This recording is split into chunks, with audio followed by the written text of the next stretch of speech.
Hi, good morning in BC, good afternoon on the East Coast, and happy day wherever you are.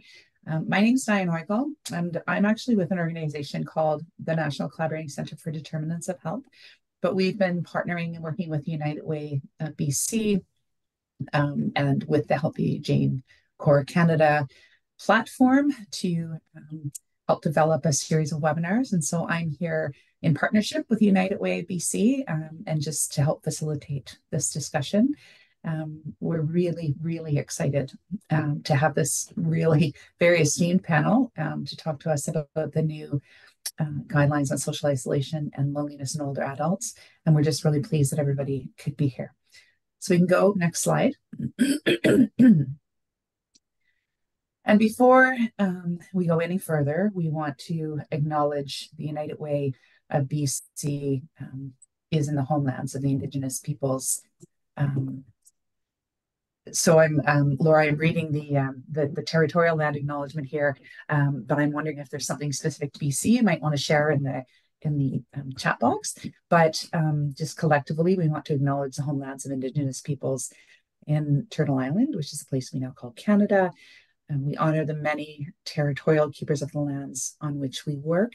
My organization is hosted at St. FX University, which is in Mi'kma'ki, which is the ancestral land and Cedar territory of the Mi'kmaq people, otherwise called Nova Scotia, and that's where I'm speaking to you from today. So next slide. And just a few little housekeeping things before I turn it over to our speakers. During our panel presentations and when everyone's speaking today, everyone will be on mute. But please, we'd like you to introduce yourself in the chat. We would really like to hear your land acknowledgement from the traditional Indigenous lands that you're speaking or you're joining us from. And also, as the conversation goes along, if you have any resources to share, you're very welcome to share those in the chat box. We do ask that if sorry, I said just saw a comment, and that's like what caught me. If you have any questions for the speakers, we also have a Q&A pod. And so we request that you would put the questions for the speakers in the Q&A pod, and that's going to help our tech folks in the back end who are managing everything. It'll help them keep it straight, and it'll highlight them so that we will be able to pose it to the speakers. And as Laura mentioned, we will be recording and posting it on Core Canada. And I think with that, I'll go to next slide, and I'll answer that question in the chat box in a second. And I think I'm going to go ahead and dive right in, introduce our speakers.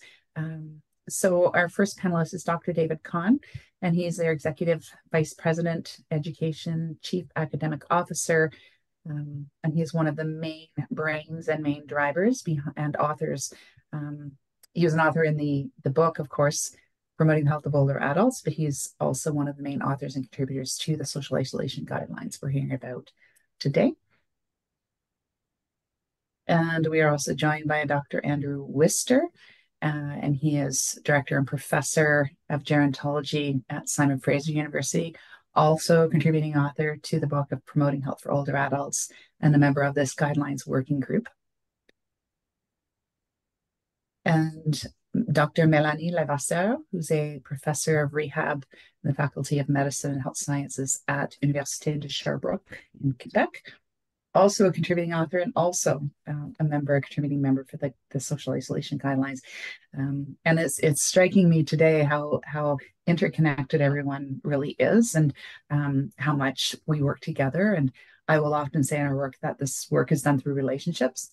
And it's really evident from this team today that the relationships are strong, and that's what's built this work.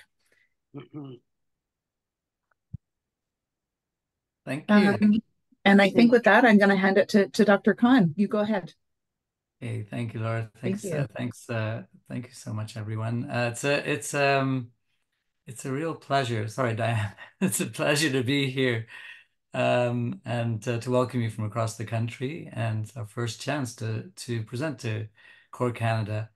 And I want to start by saying that we don't have any conflicts of interest or financial interest to disclose, that we have received honorariums to the members of the working group on this project. And most significantly, this project really has only been made possible through the generous philanthropic support of an anonymous foundation. So we were Wow. approached several years ago, probably about 2.5 years ago, by a foundation that was very interested in doing work in this area, and they've graciously supported us through this project.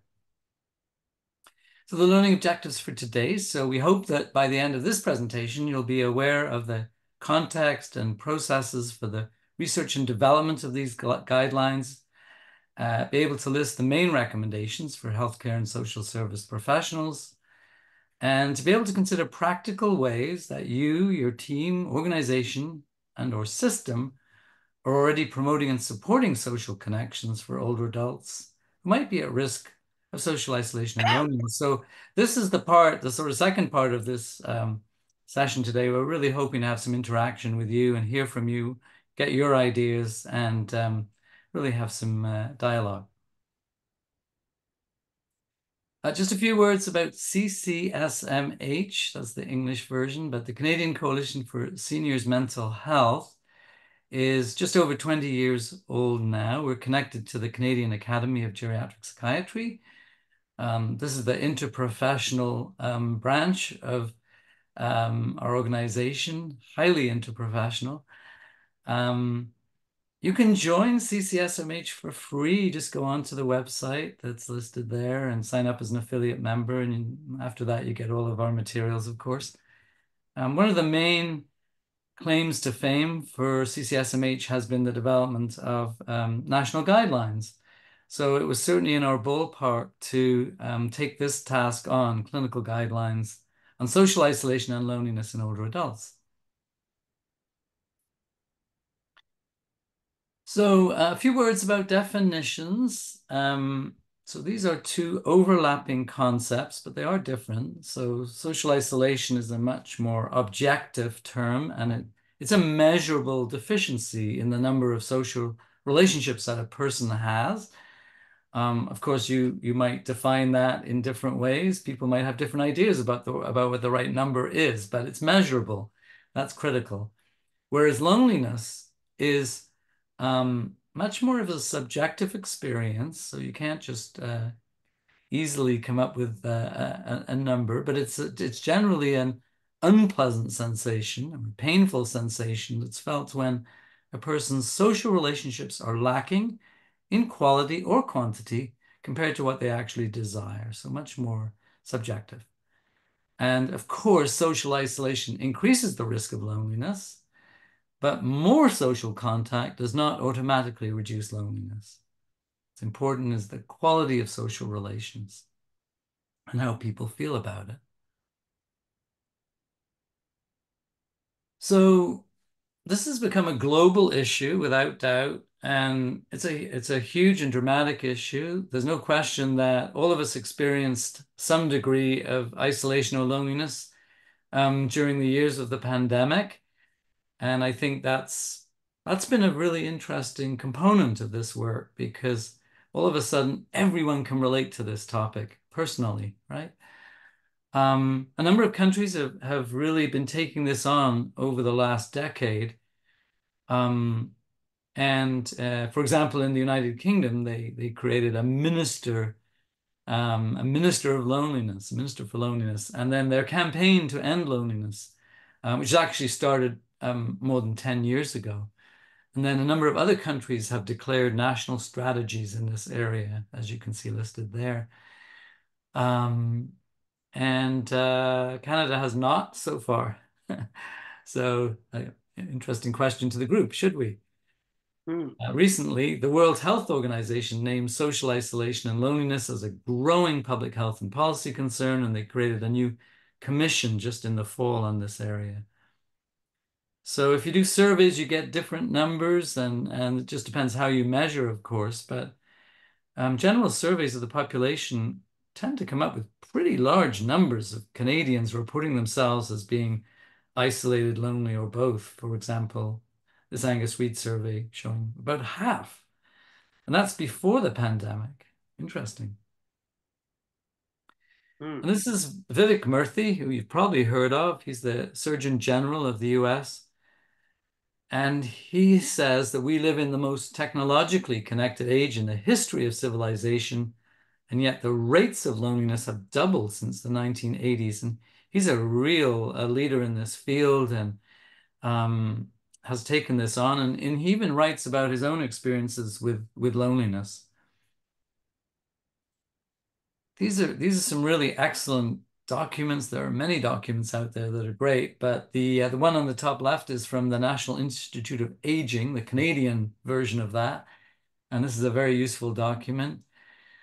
The two in the middle are from the US. So one's from the National Academies of Sciences, Engineering, and Medicine. Just came out a couple of years ago. And it focused on very much actually on the healthcare system related to this issue. And it's a very full and detailed report, lots of information on it, in it. And then Vivek Murthy, the US Surgeon General, came out last year with his report and his plea for system change. And it's also a very powerful document. The document on the right's from the Campaign to End Loneliness in the United Kingdom, Promising Practices. So this is Frieda Fromm-Reichmann, who was a German-American psychiatrist. And it's an interesting quote from her. She said back in 1959 that there is a strange reluctance on the part of psychiatrists to seek scientific clarification of the subject of loneliness. And thus it comes about that loneliness is one of the least satisfactorily conceptualized psychological phenomena, not even mentioned in most psychiatric textbooks. She goes on to say that loneliness seems to be such a painful, frightening experience that people will do practically everything to avoid it. And to back that up, the Bible of psychiatric diagnosis is called the DSM. The DSM-5 is the latest version. It has more than 1,000 pages in it, and loneliness is only mentioned once, and that's in the area of prolonged grief. And this is a critical slide. It captures the fact that there's a huge amount of research that describes the association between isolation and loneliness and our health, both physical and mental. And of course, there's an increased risk of mental problems such as depression, anxiety, but there's also a hugely increased risk of stroke, of heart disease, of cancer, of developing dementia, of increased functional decline, and indeed even increased mortality. So it's this data that's prompted, in part, just a real concern, and the idea that as well as being a social problem, it's a health problem as well. And Julianne Lundstad and Carla Priscinato in the New England Journal of Medicine said recently that social isolation and loneliness are rarely listed on death certificates, yet they may have contributed to the excess deaths from all causes observed during the pandemic, and that although the healthcare sector cannot solve this problem alone, the medical community does need to respond. Clinicians will require adequate training, resources, and support to integrate screening, interventions, and referrals for social isolation and loneliness into their existing responsibilities. So, and then they say patients' lives may hang in the balance. It's pretty powerful words. And the New England Journal of Medicine is, top-notch journal, reaches a lot of people.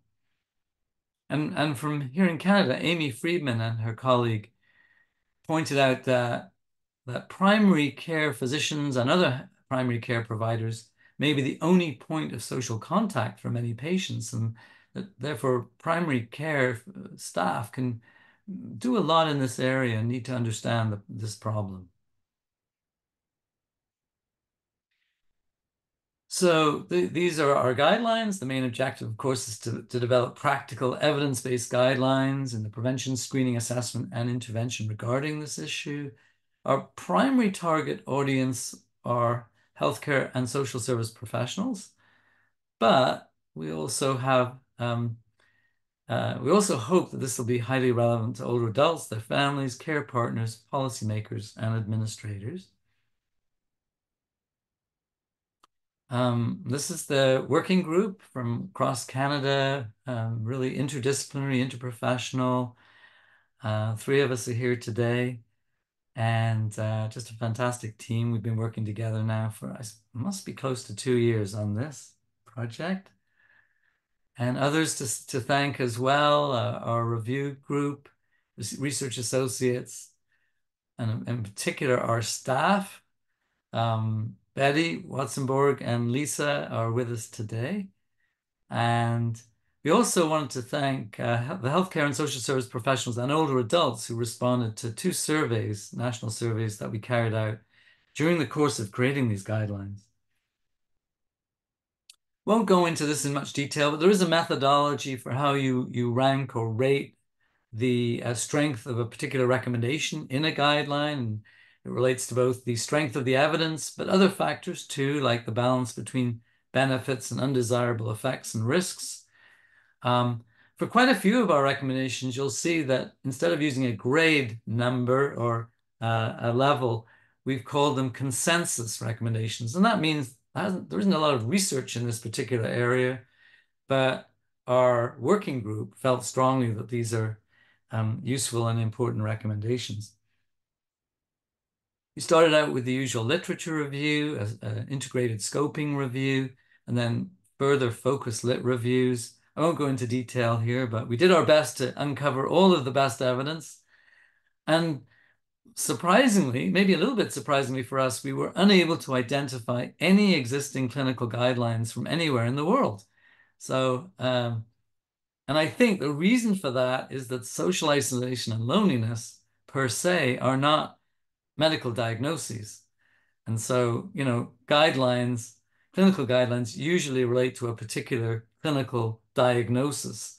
At least I think that's maybe one reason why no one's taken this on before.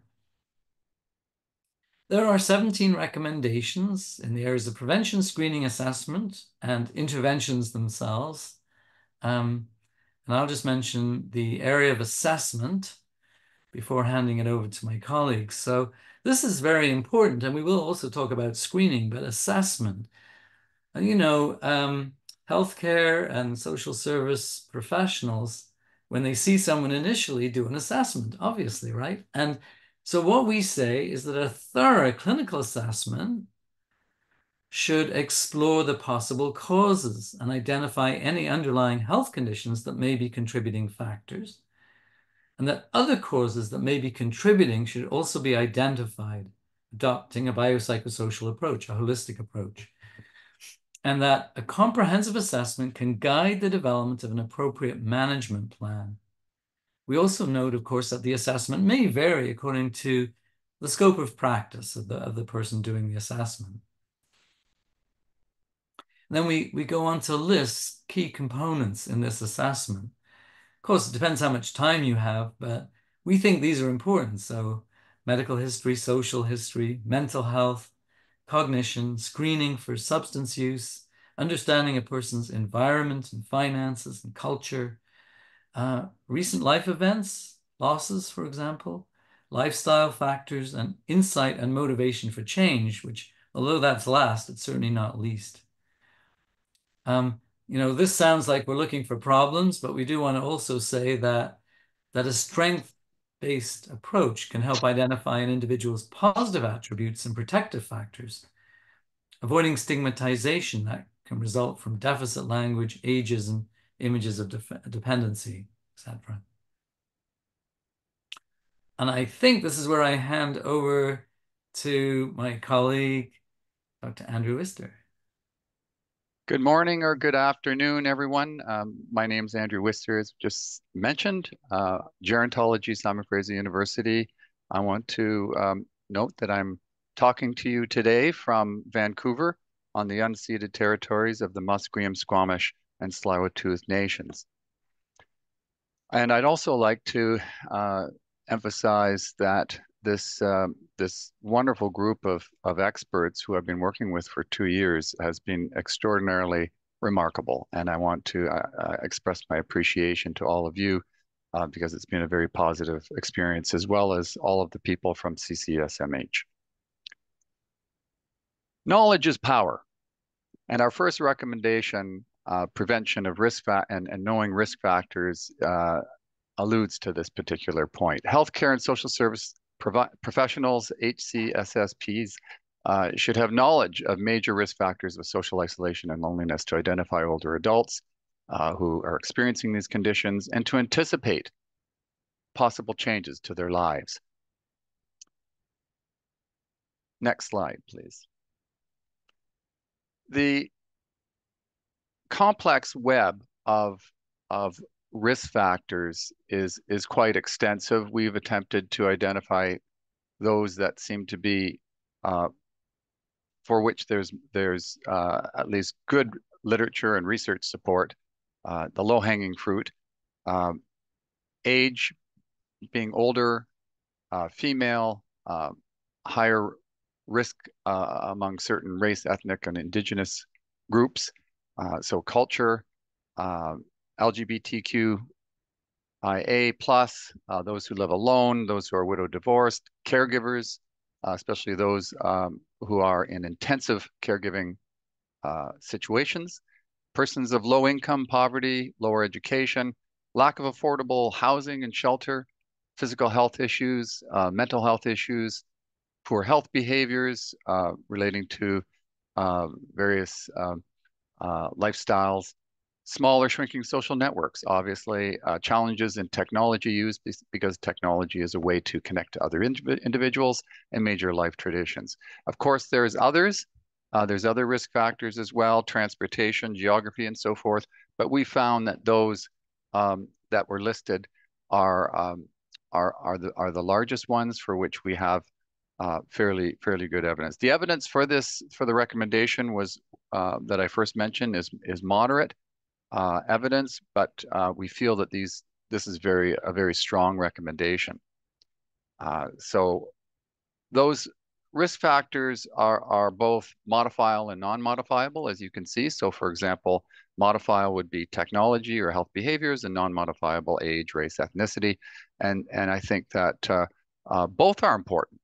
Modifiable in that we certainly want to be able to make changes to individuals, certainly through the kinds of contacts that clinicians have and others.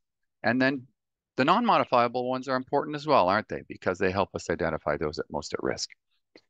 Next slide, please. The patterns of loneliness and social isolation are somewhat variable based on the literature and research that we find, the context in which the populations reside, and so forth. But using Canadian longitudinal study of aging, we have some estimates here. These are data from the baseline collected in 2011, 2015, follow-up 2015 to 2018, and the COVID study that was engaged in 2020. The Canadian longitudinal study of aging follows over 50,000 people for over 20 years, collecting data every 3 years, and has a focus on health and social factors. So it's very useful for us. And what we can see, we can glean a couple of things from this chart. This comes from some work with my colleague Laura Katawaki from United Way, who's here today.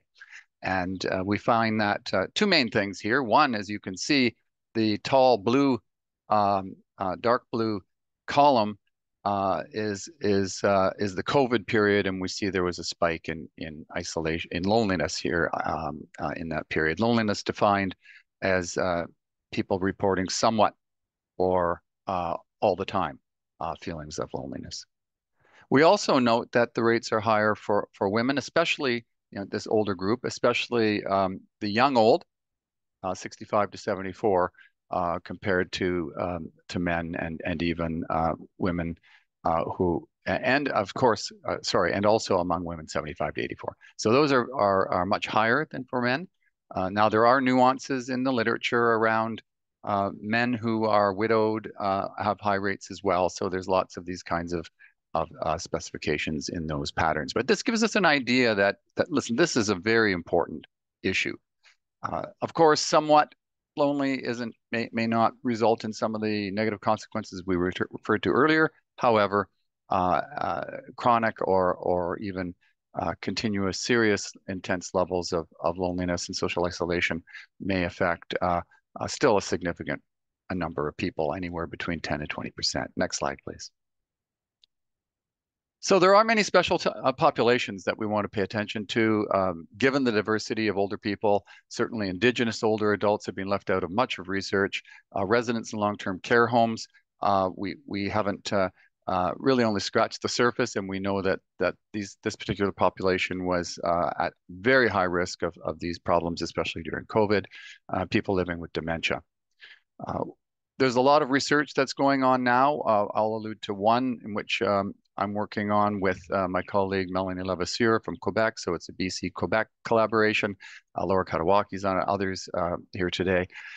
It's called Social Connectedness and Resilience Among Marginalized Older Adults and Caregivers, Co-Produced Intersectoral Knowledge Implemented with Community Organizations. Excuse me for the long title, but it's a SSHRC-funded study, Social Science Humanity Research Council, going on for 4 years. And what we're trying to do here is take this kind of a strength-based approach, connect up to organizations in these clusters, and try to provide them with supports to mount various kinds of services that address this particular problem. Next slide, please. So the second recommendation is around prevention, education, and training. So we feel that education regarding this area among older adults should be part of the curriculum of healthcare and social service students, as well as practicing HCSSPs. There's consensus on this. There isn't a lot of research directly on this particular topic, but we feel, and the group of experts certainly agreed that this is an extraordinarily important area. Next slide, please. The third recommendation pertains to these same individuals as agents of change.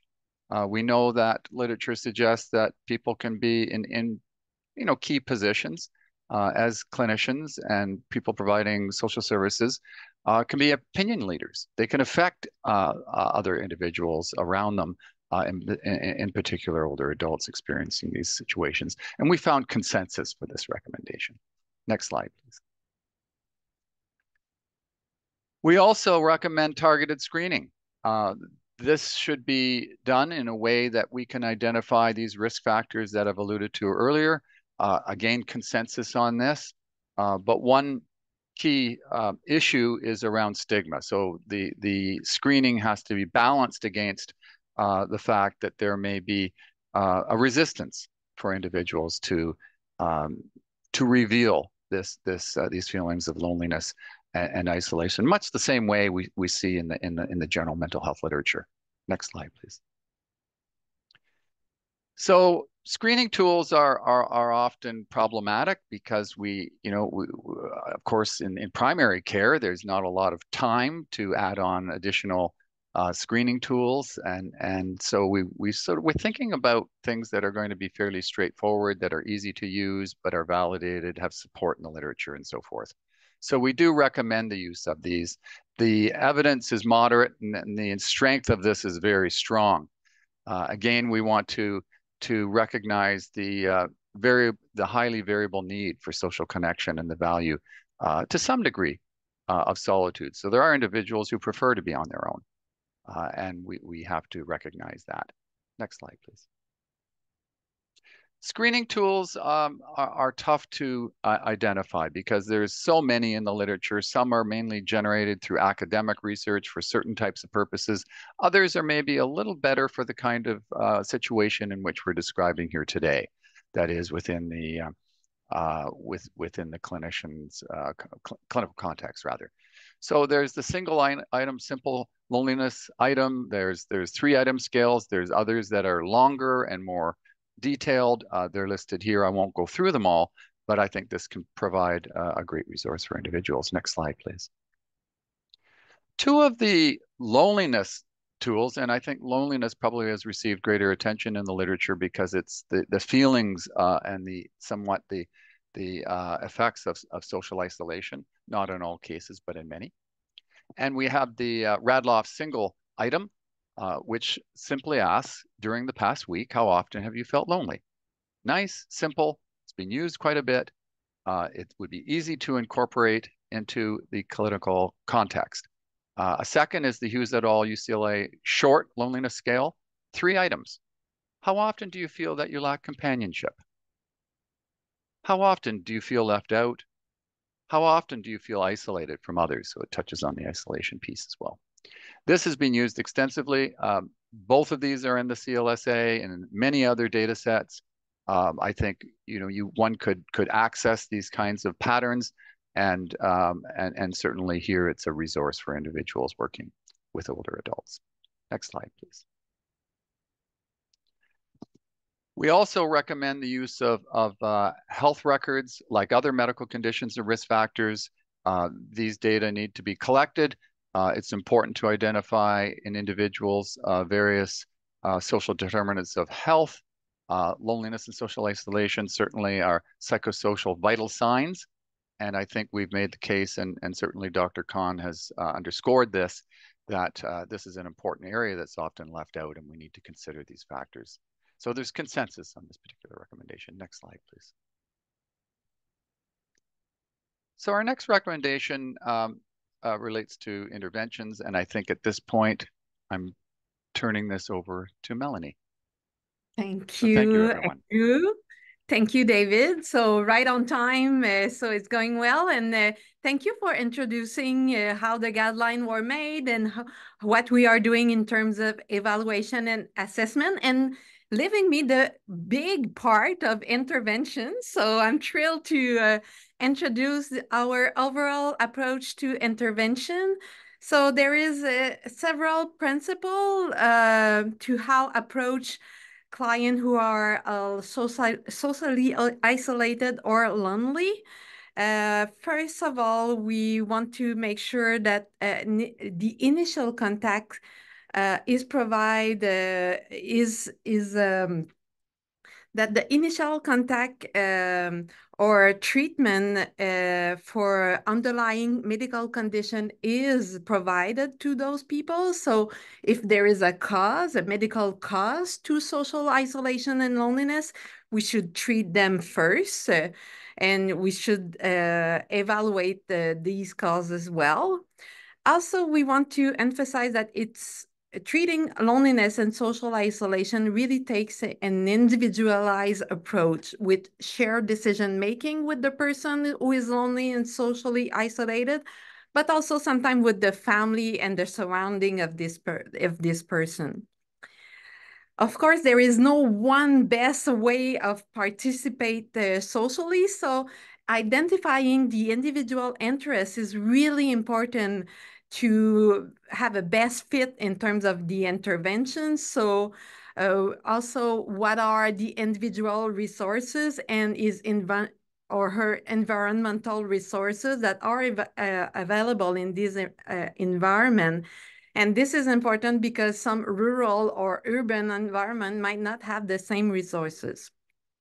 As Andrew mentioned, to recognize diversity is also really important. And this approach should be considered in terms of recommendations. So either for the cultural approach or cultural background of the person, and also the lived experience of the person. Next slide, please. So about social prescribing now, our next recommendation is about social prescribing. So there is many approach in the literature about social prescribing, but this is a way of emphasizing to your patient or client that they should reach out or use resources, and also go above doing eating well and doing physical exercises, but also doing having some contact in terms of social contacts in their network. So we really, social prescribing is a really step approach where sometimes a link or navigator worker have a big role to play in terms of linking the person to resources or even helping them using those resources. Also, we recommend that the organization that wants to implement social prescribing develop their own strategy or a team effort, because it's really a team effort. And sometimes one professional will meet the the person at one time, but the other will be the one who provided the specific intervention or the link to the resources. Also, in terms of social prescribing, we want to emphasize that community organization of a huge importance to consider and develop a relationship and partnership with the clinical organization. And there are sometimes those who are providing main resources or main activity in terms of social participation, and this is also acknowledged in the guideline. Next slide, please. In terms of social activity now, of course, there is no only one activity that is optimal or that best fit for everyone, but we really encourage to support empowered individual to engage to an optimal level of social activity. And this could be doing volunteer or even activity, leisure activity in group or meeting friends and family. So you have to evaluate what are the interests of the person and what are the best fit with social activity. Next slide, please. So in terms of physical activity, of course, physical activity is important for many health conditions, but it could be also a way of reducing social isolation and loneliness. So encouraging people to engage in a group activity can improve not only their overall health, but also reduce social isolation and loneliness. We acknowledge that there is also insufficient data to recommend a specific form of physical activity, but you should really engage the conversation like for social activity regarding the interests of the person, but also the opportunity in this environment and how we can maintain an active lifestyle even though we are retired. Next slide, please. So in terms of psychological therapy, of course, this should be considered to treat underlying medical health problem, mental health problem, and it should be considered to, for example, the cognitive behavioral therapy, the social cognitive therapy, the reminiscence therapy, and the mindfulness based stress reduction. So there is a great available evidence for psychological therapy in reducing loneliness and this is more than reducing social isolation. So we encourage you to explore those kind of treatment available. Next slide, please. And those kind of treatment, especially cognitive behavioral therapy, can reduce the spiral of loneliness that someone can have at one point in time. So when you have a specific individual consequence that will limit your integration into the community, this will sometimes, the event will sometimes bring negative thought and feeling. This will also influence your behavior, and you will sometimes people will withdraw from contact with others.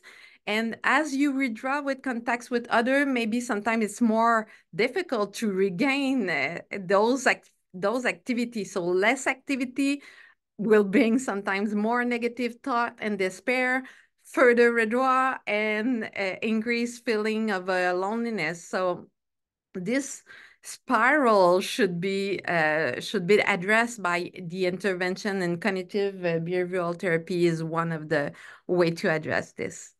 Next slide, please. In terms now of leisure skill development and activity, again, not only one leisure activity to recommend, but really to discuss what do you like to do in terms of leisure activity? What skills do you have to develop? New skills, like we mentioned previously, it can be a time where people engage in their local community. Sometimes past leisure are not possible to do anymore. So, but the person can discover, of course, new leisure activity. And the worst thing that can happen is that they don't like this leisure activity and they will stop doing it. So this is not a bad thing. So try new activity. Really engage in your local community in leisure education, art therapy, horticulture, nature-related activity, music, and there is many others, and they are listed in the guideline. But this is to acknowledge that leisure activity are important to reducing social isolation and loneliness. Next slide. In terms of animal-assisted therapy and animal ownership, this could be helpful for some individual to, although we find that there is limited evidence to support this, but for some older adults, we recognize that this could be a way to connect with others, walking the dogs, and being involved with others' pet. There is a sometimes park where we can meet with your dogs, and so this is and also something that should be considered, but we should not. We should also consider that the pet will need to be taken care of. So this is also sometimes a downside of having a pet to take care. And some older adult might not have the capacity to do that. Next slide, please, David. So in terms of technology, so of course we saw during the pandemic how important technology was, and in terms of connection, the increased connection of all older participants, all older patients was really increased during the pandemic. Some of them had their first iPad, and the technology really increase the opportunity for social activity online. So it might reduce loneliness, connecting with family and friends. But when we think about technology, it should be known that it's not everyone that have the digital literacy to use those technology. And sometimes with sensory limitation and also financial limitation, it might be difficult to access internet and digital device. So sometimes this means you need help of a relative or the environment to use this technology. And sometimes we also emphasize that organizations should not all turn their services and their registration online only, because this will be a loss for those who have not access to technology. Thank you. Next slide. In terms of pharmacological therapy, we recognize in the guideline that this should be not used. Pharmacological agent should be not used as a main treatment for social isolation and loneliness in older adults, but it may be really important to treat an underlying medical disorder or physical illness. So there is a couple of studies that really look through that, and there is a strong consensus about to not use that as a main treatment for social isolation and loneliness, but for an underlying physical condition or mental disorder. Thank you. Next slide. And we also have a consensus in our group for the importance of reassessment, so the follow-up in a short-term period. So really, this should be, keep in mind that it's an individualized approach. When we make recommendation, they should be reassessed, do a follow-up. Was the person able to put in the process to regain some connection in the community, and what can be done to increase efficacy of those recommendations, is maybe sometimes, as I mentioned, some activity will not be will not fit well with the person preference and interest. So maybe there is other activity that should be explored with the person. So really follow up are important in terms of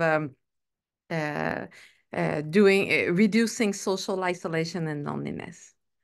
Next slide.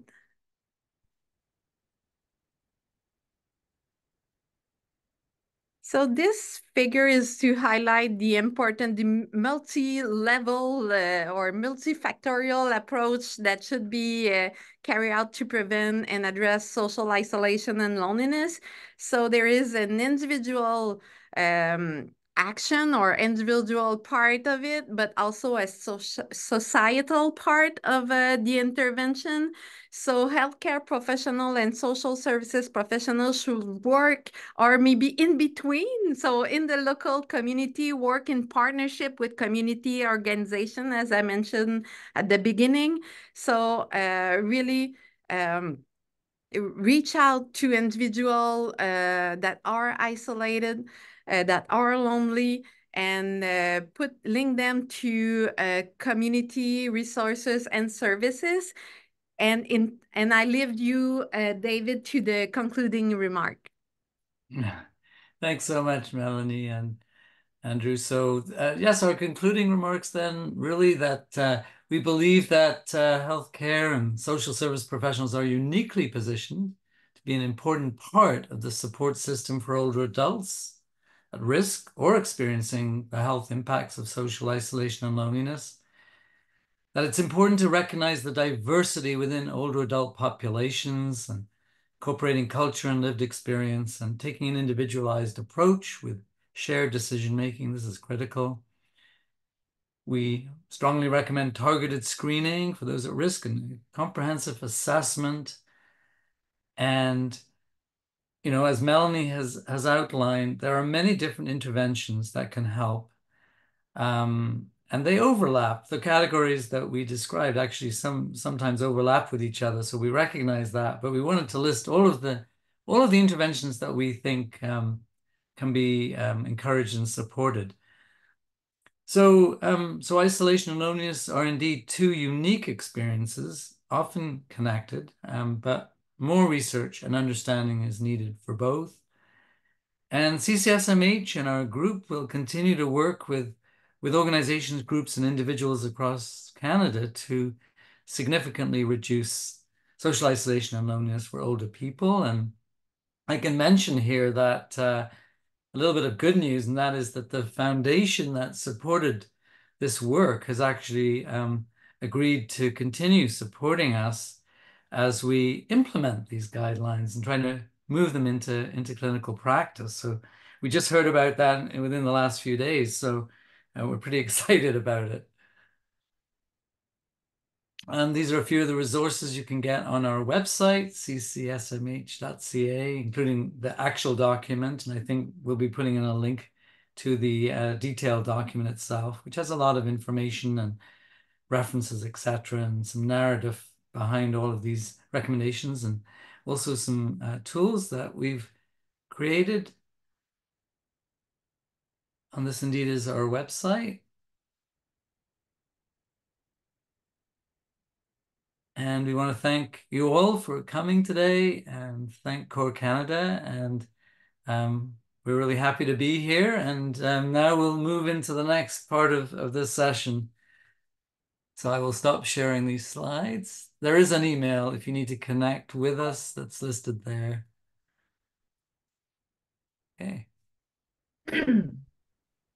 Thank you, David and Melanie and Andrew. And I'm so struck by the guidelines. And as you were speaking, I was playing with some data on my other screen to try and get a better sense of, you know, how loneliness as a social determinant of health, but then how it sort of intersects with some of those social determinants. Because it's not a, in our world of at the National Collaborating Center, you know, we have lots of lists of social determinants and lots of lists of structural determinants, lots of lists of factors, but nothing operates in a list, right? It's so it's so interwoven. It's like a web. It's like a really, really tight web.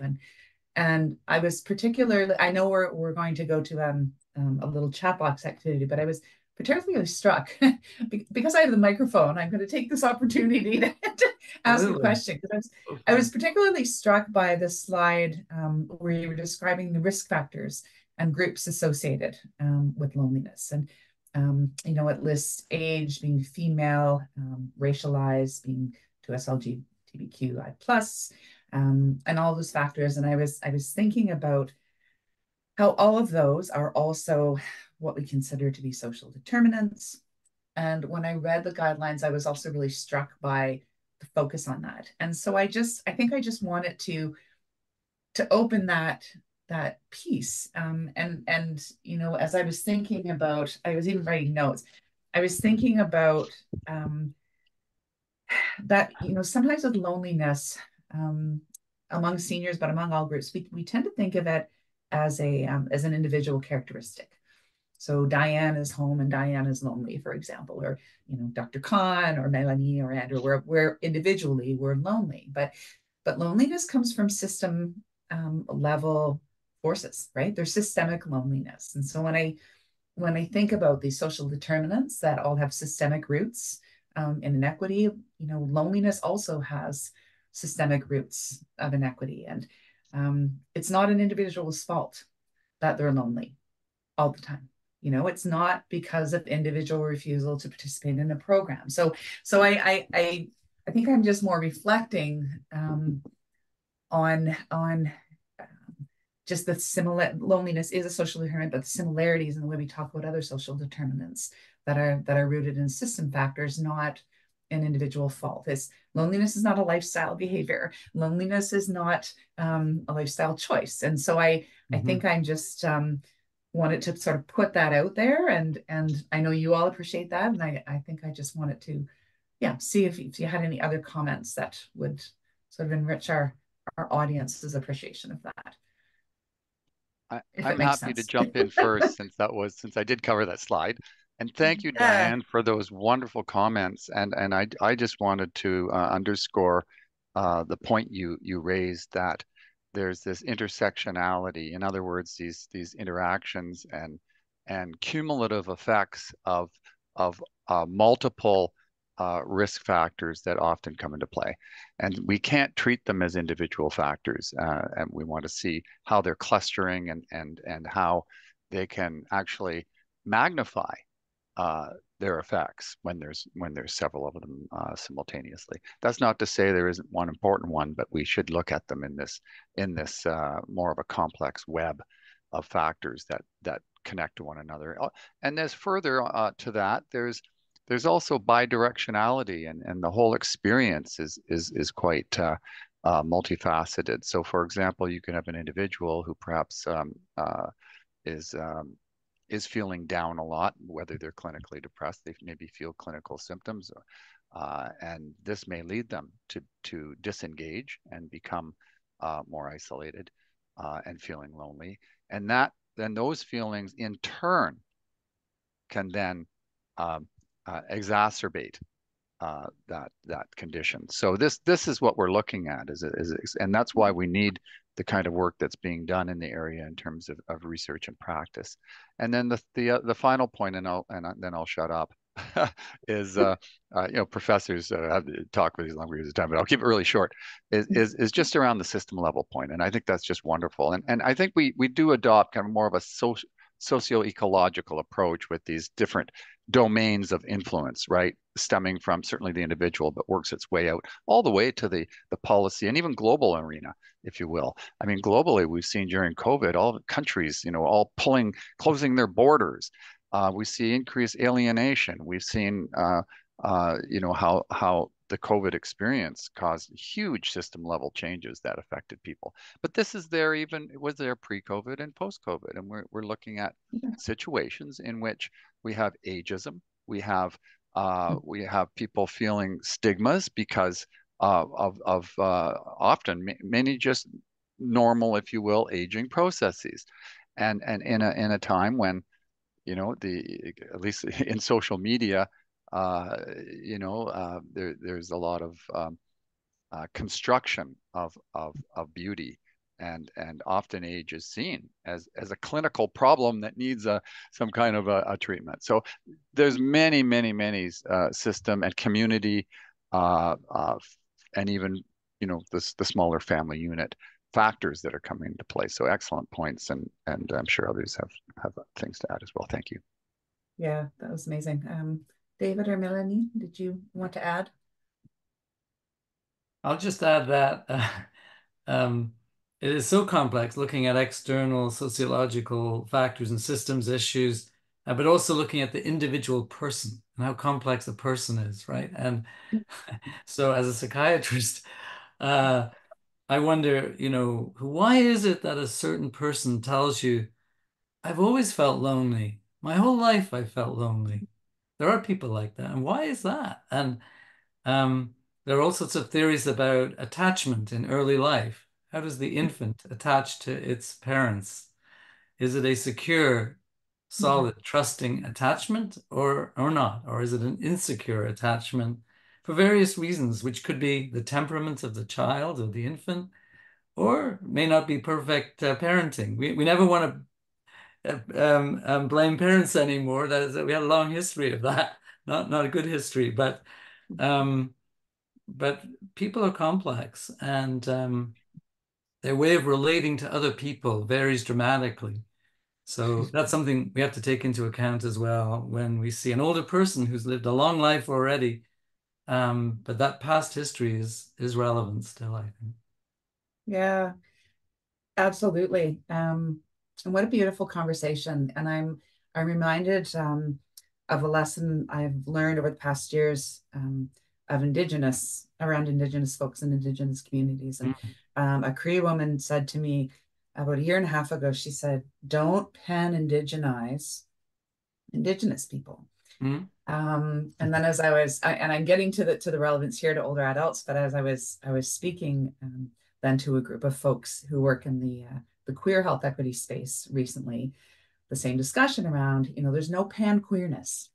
There's no pan-indigeneity. There's no pan-queerness. Yeah. And so what it's making me think right now is there's also no pan-loneliness. Yeah. There's no one model of, loneliness looks like this. And all people who experience loneliness come from the same roots. There's no pan-loneliness. And so the complexity of the individual, I think, is, as you mentioned, that's what I'm sort of thinking of. And I hope that makes sense. Thank you for entertaining my comment and my question. I really appreciate that. So we do have a few questions that have come through the Q&A pod, and I'm noticing a couple in the chat box as well. Before we jump to that, in our interest of identifying some really specific actionable items and things that our folks on the lines can do and that we can all consider, I'm going to pose a question to our audience. What I'm going to ask folks to do is write something in the chat box. We're going to do an activity. It's called a chat box waterfall. So I'll pose the question. I'm going to ask our audience to write in the chat box, but don't press send or don't press enter.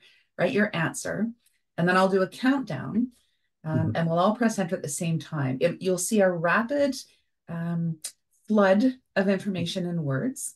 It will be impossible to read everything in live time, but what we will do is we will capture that and share it with folks after the webinar, because we don't really have time to sort of tease out the specifics of every action, but we do want to capture some actionable items. That's, I think, how we're going to do that. David and Mélanie and Andrew, is that okay if we still go ahead with that piece? So I think our question then for our audience, and get ready, we want you to think about, what are some really practical ways that your organization, the work you do, if you're here as an individual, some things that you do in your own life, what are some really practical ways or practical initiatives that would promote social connections with older people in the community? They might be your clinical patients or clients. They might be community members of your nonprofit. They might be folks that you know in your neighborhood. But what are some really practical things that can be done to promote social connections. So I'll pause for a second. I'll ask everybody to write it, but don't press enter. We're gonna see how the waterfall works here.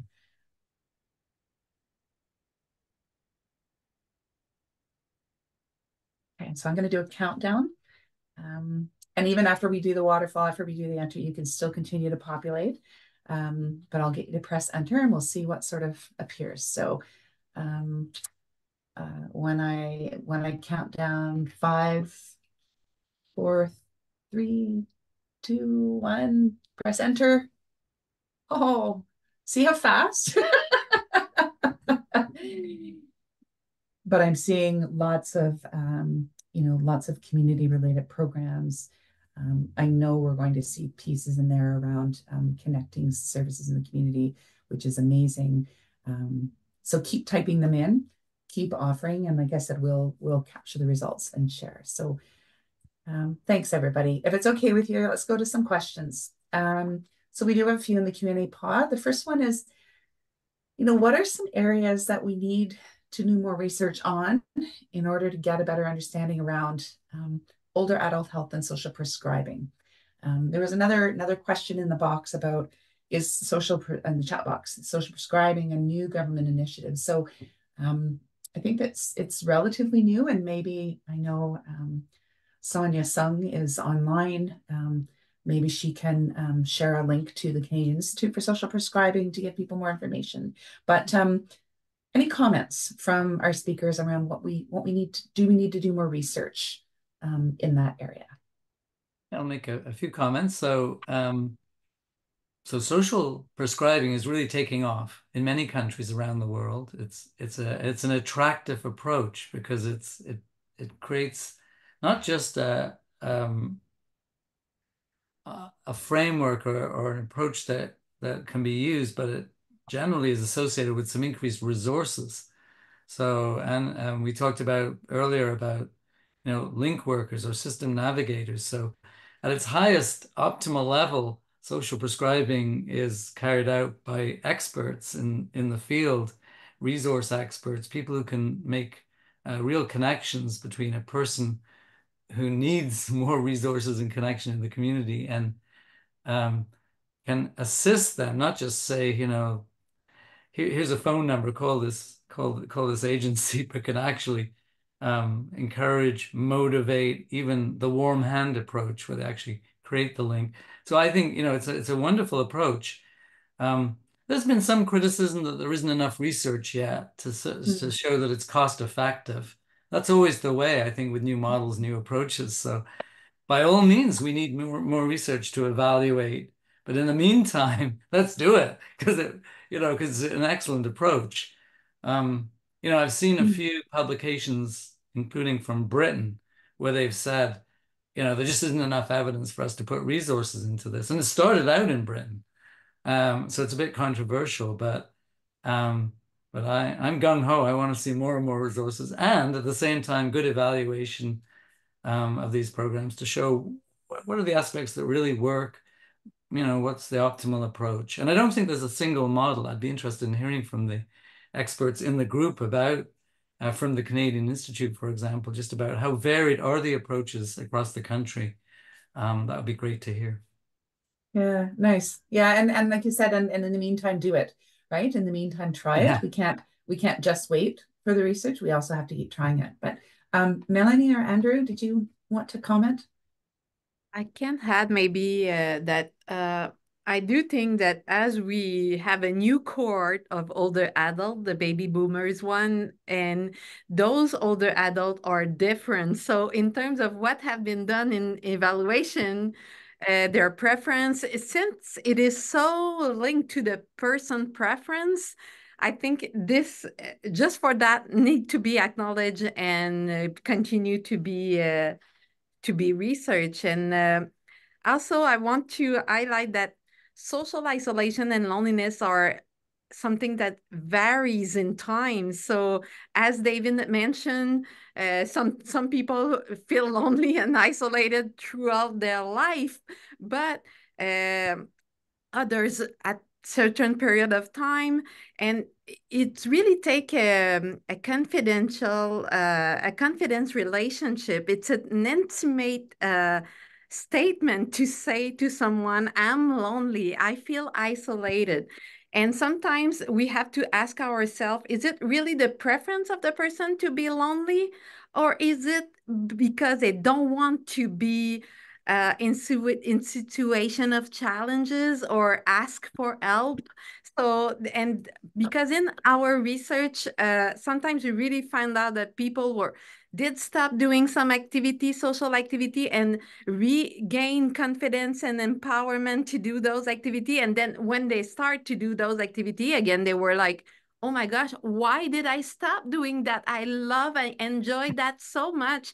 And since if we don't provide them support to re-engage in those activity and really reconnect into the community, they might not do so. So this is, and as you mentioned, Diane, loneliness and social isolation as for a situation of vulnerability or handicap situation. In the rehab field, handicap situation, there is a strong statement about the importance of the environment in those situations, but for social isolation, it's the same thing. So I really do think it's a good point to not only look at the characteristic of the individual, but also of the environment to do our best intervention. Thank you. Yeah, And I would just add to what Melanie said, that at the broader level, we really have quite a siloed and fragmented health and community service sector. We know that. And so social prescribing is integrally connected to the idea of integration. So at that broader level, we need to think about how to connect organizations, how to connect the community service sector to the healthcare service sector in meaningful ways, so that people can move through them and receive those assistance and supports that best fit their needs in a more fluid way, perhaps even with a one-stop shopping approach, which has been talked about for many decades now that we haven't quite captured. Having said that, there's many great things going on, and we saw that in the chat box, but I just wanted to add one other point, and that's the idea that those who benefit most from any kind of program seem to be those that are empowered to do so. So when we give older adults themselves a role in the solution, we find that actually some of the best effects are among that approach and those people. Thank you. I just wanted to put a plug in for volunteering as well. And I see there's an interesting note in the chat from Linda Forsyth about volunteer work and just the value of that for all of us across society, right? And older adults volunteering to help others, whether it's older adults or younger people for that matter. With this massive number of baby boomers now moving towards retirement, that's a lot of potential volunteer work awaiting to be unleashed, and I think there's a tremendous power to that, and something that in terms of empowering older adults, that's a huge one, I think. It is a huge one, and it's making me, I'm looking at the other questions, and so this is a good transition into another question. Haida asks, is loneliness a result of people's self-worth? So the comments around empowerment, why do some people feel empowered and others don't? And, there's many factors for that, but is self-worth part of that? So how can we address people's self-worth, not just in seniors, but in adults before they become seniors? So there's a whole trajectory that takes someone to being older age and all the things that happen in earlier ages that contribute to older age. Could the medical system promote some personal growth programs and counseling more? How can we address this self-worth piece? Any comments around that? I think it is a factor, and it's very much embedded in a person's belief systems and character. But cognitive behavior therapy can actually challenge some of those negative self-beliefs. It's hard work and takes takes a really good relationship, I think, between the client and the therapist. It can be done in groups too. Sometimes groups group CBT can be very helpful because you can get the support not just of the therapist, but the other people in the group. But yeah, I think helping people understand their own belief systems and challenging those can be really helpful. Not an easy thing to change, of course, but it can. People can move slowly across that continuum, and encouraging positive experiences, you know, that can reinforce the person's value. But yeah, it's a very good point. Yeah, Melanie or Andrew, any comments on self-worth related to loneliness? For me, it's inherent, right? Yeah, well, you know, just back to the life course piece, earlier life experiences are you know, being shown to be tremendously important in affecting people. And maybe there are treatable moments in terms of people's life course where it's, you know, there's opportunities to have more effect on changing the trajectory in which they're on. We know that there's, from a social point of view, the you know, famous work by Antonucci on convoys of support, that people who have stronger support networks earlier in life, you know, carry on into older life, and that would be a positive. But also from a resilience point of view, there's certainly life course and life course experiences and how people deal with adversity earlier in their life can have an impact. And this can work two ways. On the one hand, there's some people who overcome adversity in childhood or middle life or teenagehood, and that makes them stronger and they deal with adversity in later life better. There's others for whom they haven't maybe dealt with it in a way that is more positive, and it can be a detriment over time and almost accumulation of adversities to weaken them. So it's not a clear pathway, and so that's makes it a little more challenging. But I think understanding the landscape in which we're working is the only way that we're going to be moving forward in a really productive way. So the great conversation, great questions. Thank you. Yeah. And there was one, oh, Melanie, you unmuted. But I just maybe want to add that I think the people are more and more ready to be empowered by healthcare professional and social services professionals. So their population are more educated than before, and sometimes we have the answer, oh, you did 4 years to be an occupational therapist, so tell me what I should do. But it's not this way that we're gonna end up having our recommendation being followed. So really it's important to acknowledge the resources and the importance of the person and develop a meaningful relationship with them. And in occupational therapy, we have a powerful intervention. It's called lifestyle redesign, where we really give the tool to people to redesign, rethink their life in terms of analysis of what they are doing in their daily activity, daily life, and what should be done to have their life more healthy and more meaningful in terms of activity. So this is only one example of an interesting intervention that give more power to people. Yeah, no kidding. That's an excellent example. Thanks, Melanie. I'll just mention another approach called the Fountain of Health. That's a Canadian approach that started out in Nova Scotia and moved into other provinces. But it's designed for both clinicians and for the public, but it basically provides a lot of tools when people want to make lifestyle changes. Tools for clinicians to help them work with their patients or clients, but also tools that the public can use, and there's an app. But it's a really excellent approach, and it uses, you know, basic SMART goal setting, but it's not the clinician's goal, it's the person's goal themselves that they have to come up with. But Kerry Lee Cassidy is from Dalhousie University, is kind of the guru for this program. But it's a great website, fountainofhealth.ca. Particularly, and social connection is one of the 5 sort of overarching approaches, helping a person to make more social connections. That's part of the Fountain of Health. So. Another set of programs is the Java Club programs. I know Christine Toyer has been behind that. She was one of our students, by the way, at UBC.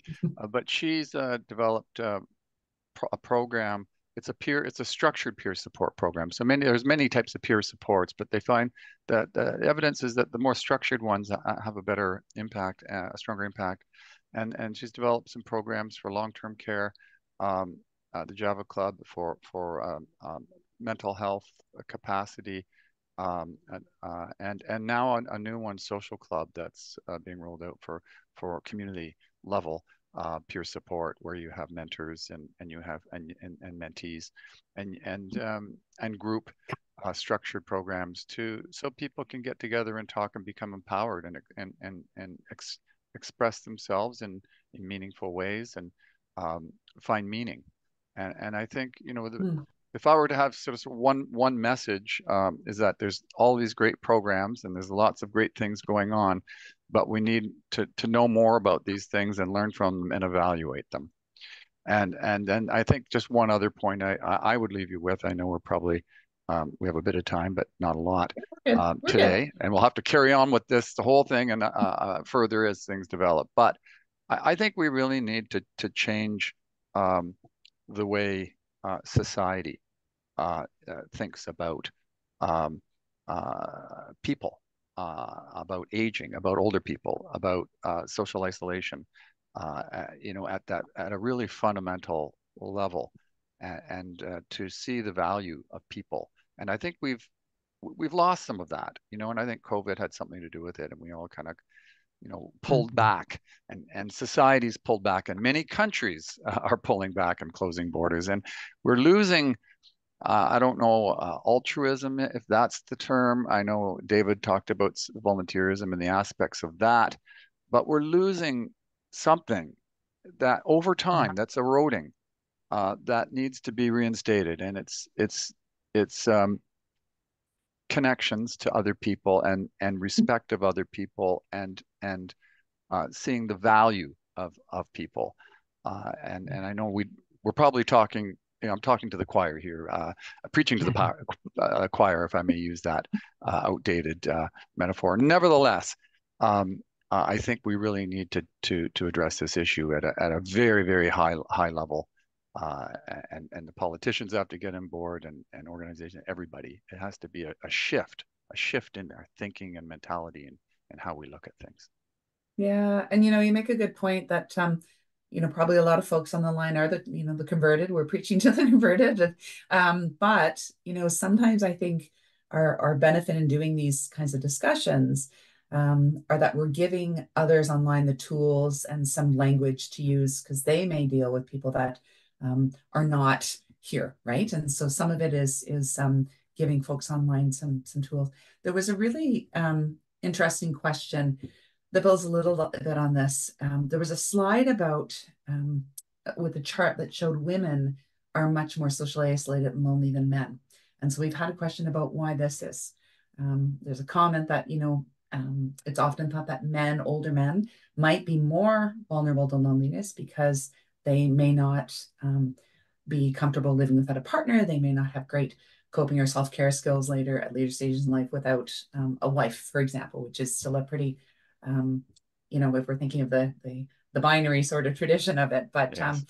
What's the background about why women are more socially isolated? I'll address that quickly, because I did generate the data with Laura Katawaki, and it is substantiated in the literature. But those are very broad brushstrokes, and we got to be careful. We talked about how there's multiple factors that interdigitate. So if you do look at men who are unattached, and we know that widowhood among women is much higher than men. Men tend to be in a marital or some kind of a partnered relationship of some kind or another, and there's diversity there for much more likely than women. But those who are unattached and who are quite old, they are at higher risks of loneliness and isolation based on the literature. So we have to be careful about using some of the very sort of basic patterns. That was just to kind of give you an idea of that there are these patterns, and COVID had a big effect. Whether we look at, and we got to be careful of binaries, male, female, are we looking at there's other kinds of nuances here around sexual orientation and so forth. But those are again basic patterns, and they probably relate to all of the other social determinants and other factors that we talk to. They're all kind of connected, and that's probably the explanatory backdrop to it. So I can't really provide a more deeper explanation with the short period of time I have, but that's my comment. Yeah, no, Talk that's to me great. later. Send me an email. I'll just add that men in general are more are less likely to open up about emotions and feelings in general. We all know that, so that could be a factor too. Just in when you're doing surveys, a lot of men may just deny any feelings at all. And suicide is Certainly- higher among men than women. So yeah, maybe those yeah, things are all interconnected, right? So we have to be absolutely. careful Yeah, about these broad patterns. They're yeah, simplistic, right? right. But helpful to some degree, as long as we use them in a very careful way. Yeah, and that's a very good point, that there's some simplistic and broad strokes, but they do paint a picture. And I think, I was presenting last week in Prince Edward Island some statistics on mental health for children and youth, and the stats are not the greatest. They're not great numbers. They're not, there's lots of different sources, but it paints a picture. And I think that's sometimes what we want to do with those broad strokes, and that's it gives us some sense of what's going on too. I think we have time for another question here. There's a few. One has just come in about the pros and cons of technology. And there was one of the recommendations around using technology and digital means. What are some of those pros and cons about how tech is facilitating social connections, but it may also be creating some barriers, especially for our older adults? I might David, Melanie? jump in this one. I really do think that it's for those who have walking disability or have a mobility challenge, technology connecting virtually to activity can be helpful at one point, but we should really be careful that it's not substitute for in-person relationships. So even though you have a look through your Facebook, how your friends and families are doing, it's not the same thing that really directly interacting with them. And because of the pandemic of loneliness and social isolation, I do think that people are taking for granted that because of those social media, they are connected with their family and friends. And for us, and I also want to add that after the pandemic, and we still have a respiratory virus in Quebec and in Canada at that time of the year. Some older adults are really frightened about getting COVID or those virus. And because of that, they are reluctant to regain or reintegrate into their formal social activity. So because of that, there is a sometimes benefit to be connected virtually, but we should not put our energy all in this kind of a social activity. So doing hybrid social participation is, I think, the best. Nice. David and Andrew, did you want I'll to just add? add that, I mean, yes, there's serious pros and cons, no question. It's also worth thinking about virtual care that's taken over, especially in the mental health arena. So many of my colleagues now are doing enormous amount of work virtually, seeing patients, doing therapy, doing assessments virtually. It's convenient, but it's not the same. I don't think anyone could say it's the same. So I think it's convenient, but it isn't the same, as Melanie said. I think we all feel that. I mean, this is great. Look at this session today. It's remarkable. It's a fantastic technology that allows us to have a session like this today. But I'd much prefer to be in a big room with all of you, right? Yeah, I think technology certainly should be more seen as complementary rather than substitute for face-to-face contact. And we do know there's many negative effects with social media for especially young people who are more tied to it. Although there's these big shifts, right, with baby boomers being much more involved in technology than prior cohorts of individuals who are moving into their older years. And in fact, computer use among older people in general is a majority now, so we should be careful of stereotypes. Nevertheless, you know, there are some really wonderful developments in technology, without a doubt. But again, we need to make sure we don't put all our eggs in one basket and forget about the real power of people at more of a close and connected kind of way, and be careful of superficial relationships. Yep.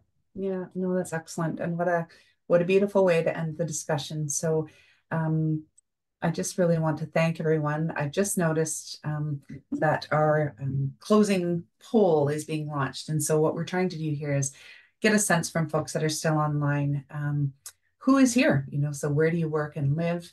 And so I'll ask folks to vote. I don't think our panelists can, so we can sit back and enjoy the results. But we'll ask people who are still online, please to answer the questions and give us a sense of who's here. This really helps with our evaluation data. And I'll leave it to Ravi in the background to post there are a few questions, I think, that we want to post and get some votes on. And I want to just check my list here, see how we're doing. I don't know, Ravi, is there another question there to... maybe it's waiting for me. I think you have to scroll down to see the other questions. I think that's what to do. Thank you, David. That's much more helpful. You should be facilitating. I'm not doing the greatest job here right now. So I'll ask folks to do that. There you go. I was waiting for the screen to show. I think then with that, you know, I'll say thank you. Like I said, I'm really struck that is, you know, these are clinical guidelines for sure, but there are pieces in here that community-based organizations, public health, you know, researchers can use to inform their work and to inform their approaches. And I think that's one of the richness of a document like this. There are links to other resources, there are citations and references, and the way that the approach at a clinical study can really inform our approach in other settings as well. So that's one of my biggest takeaways. So I think, yeah, thank you very much. And thank you for the United Way and Core Canada for putting on this conversation. I've really, really enjoyed it, and I've gotten a lot out of it. Laura, did you have any final words you wanted to add? Yeah, just in response to, I know there were a few questions in the chat, and so just wanted to make sure everyone knows we will be sending out the recording afterwards, so you can watch it again if you missed anything or share it with your friends.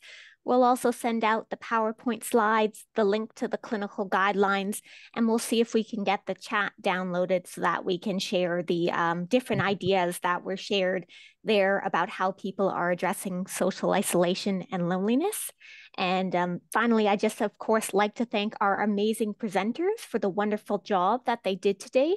This was so informative and valuable. And also, of course, thanking Diane, who did a great job moderating, and then everyone who's attended for your participation and the very thoughtful questions and discussions and comments in the chat. So thank you all very much for your participation. We really appreciate it. I hope everyone has a wonderful day. Thanks a lot. You too. Bye-bye, everyone. Thanks, everyone. Thank you, and you're welcome. Bye-bye, everyone.